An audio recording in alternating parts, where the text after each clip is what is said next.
Amis Sécu, bonjour. Ça serait la deuxième partie où on va avoir une détection à lame incendie dans le local TGBT. TGBT qui veut dire tableau général basse tension. Donc, c'est l'électricité. Donc, suivez la vidéo jusqu'au bout. Vous allez voir la conduite à tenir parce qu'il y a des erreurs à ne pas faire. PC pour agent. Transmettez. Il y a une détection incendie dans le local TGBT. Vous m'avez bien dit le local TGBT? Affirmatif. Bien reçu, je parfais la levée de doute. Ce qui est important, un agent de sécurité doit toujours répéter l'adresse pour être sûr qu'il ne va pas se tromper de local. Parce que c'est important. 1 minute, un verre d'eau. 2 minutes, un seau. Et 3 minutes, on ne peut plus rien faire.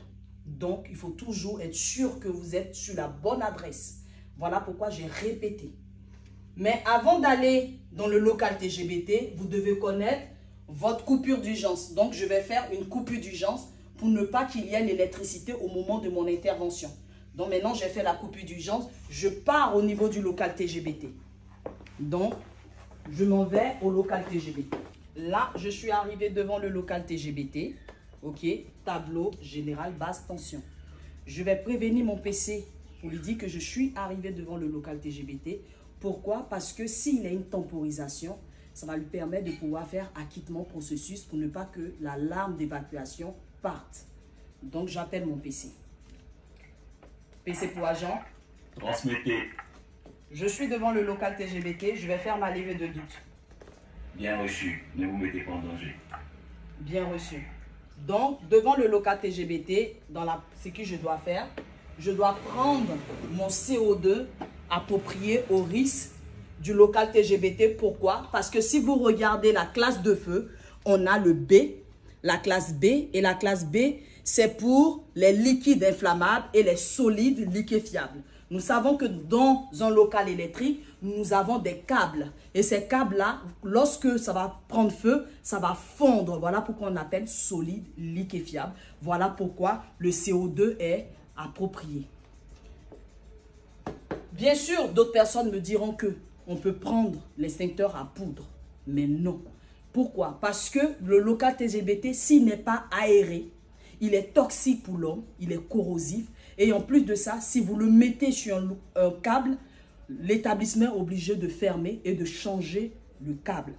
Donc, on va mettre l'extincteur à poudre qui prend la classe A, B, C, plutôt dans les packs de stationnement de préférence. Donc ici, prenez le CO2 par mesure de précaution. Mais lorsque vous arrivez dans un local à risque, puisque le local TGBT, c'est un risque important, vous allez voir que tout simplement, vous aurez un indicateur d'action tout à fait en haut qui va s'allumer tout rouge, tout simplement parce que comme la détection a été faite par le DAI, qui est détecteur automatique d'incendie, automatiquement, il est relié à l'indicateur pour nous dire effectivement que c'est ce local-là qui est sinistré. Donc maintenant, qu'est-ce que je vais faire? Je vais me positionner par rapport à la porte. Si la porte s'ouvre de l'intérieur et que vous ne voyez pas la charnière de porte, vous vous mettez de l'autre côté où il y a le poignet pour ne pas avoir la flamme ou la fumée en plein visage. Donc, je vais me mettre sur ce côté-là. Je vais palper la porte avec le dos de ma main sans gants, en Z. Donc, ici, chaud. Comme c'est chaud en bas, ça veut dire que le feu est non maîtrisable. Automatiquement, on appelle le PC. PC pour agent. Transmettez. J'ai palpé la porte du local TGBT. C'est chaud en bas, feu non maîtrisable. Appuyez l'évacuation sur l'unité de gestion d'alarme. Appelez les secours. Et moi, en attendant, je vais refroidir la porte. Et lorsque l'évacuation va se faire, c'est les guides-fils et les serre-fils qui vont s'en occuper. Merci, bien reçu. Donc, je vais aller prendre mon robinet d'incendie armé. Là, je suis en face du robinet d'incendie armé que je vais l'utiliser. Et il faut que je vous rappelle, le robinet d'incendie armé a 3 positions, qui est arrêt, jet diffusé, jet bâton.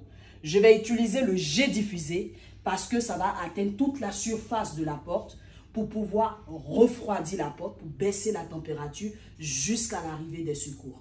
Donc, qu'est-ce que je vais faire? Je vais prendre mon robinet, je vais faire une simulation, prendre le robinet d'incendie armé, le tuyau, il a une longueur de 20 ou 30 mètres. Vous allez l'enrouler une fois, deux fois, prendre une réserve et vous allez partir.